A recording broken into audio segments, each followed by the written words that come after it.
On se dit: «La vie, c'est le bordel, mais qu'est-ce que c'est bien!» C'est Lucie qui dit ça dans le film et c'est ça, ouais, et avec ce qu'on vit maintenant, je crois que c'est ça.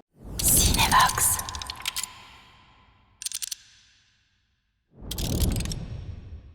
Le film, moi je l'ai vu une fois il y a une semaine, donc c'est toujours la première vision, on est toujours un peu comme ça, mais en fait j'ai regardé le film sans trop me préoccuper de ce que je faisais. J'ai été prise, j'ai ri, j'ai été émue, enfin, et je me suis dit tiens, c'est dingue. La totalité du film dégage, je crois, ce qu'ils sont, Anne et Raphaël, c'est-à-dire sur des choses fines, toujours décalées, mais décalé avec poésie, ça je m'en suis rendu compte assez vite. C'est toujours sur un fil, et ce fil est éminemment poétique. Moi je regarde ce film, je l'aime parce il fait du bien à des choses très profondes qui sont des fibres vivantes en nous. Il remet de la joie, de la vie. Je crois que c'est la magie qu'il y a, c'est qu'ils sont arrivés à créer un tel climat de confiance.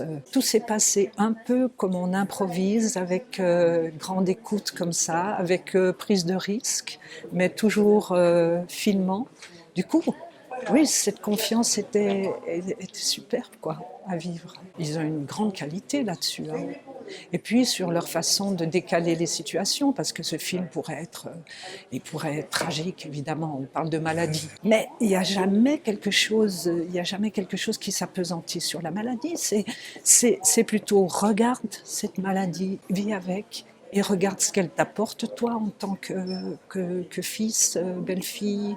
Et en fait, dans les expériences que tout le monde a eues un peu, il y a quelque chose de très dur, mais quand on lâche avec la personne et quand on rentre dans le monde où elle est, eh ben, c'est juste poétique.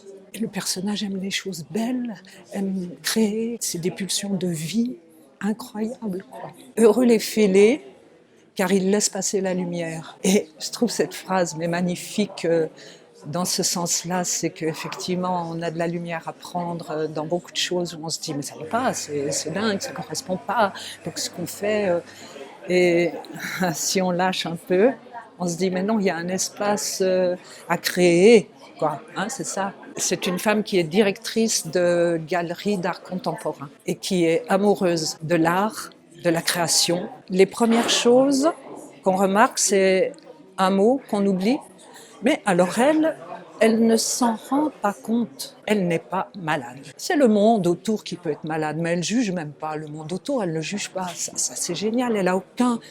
Elle ne juge pas. Comme l'enfant qui regarde et qui s'émerveille. Et du coup, moi, en jouant ça, j'ai pris un pied fou à être comme les enfants. Cette posture-là de l'enfant, il regarde le monde. Et il regarde le monde et il chope tout au présent, quoi. Et hop, hop, hop. Et elle voit les choses comme étant belles. Elle voit du rouge et c'est beau. Elle voit un bleu, mais c'est beau. Cet émerveillement dont on a tous besoin à chaque moment, elle est là-dedans, quoi. Donc plus ça va, en fait, plus ça me faisait du bien de la jouer, quoi. Plus la comédienne n'avait pas des mots à dire difficiles, donc c'était je vais manger.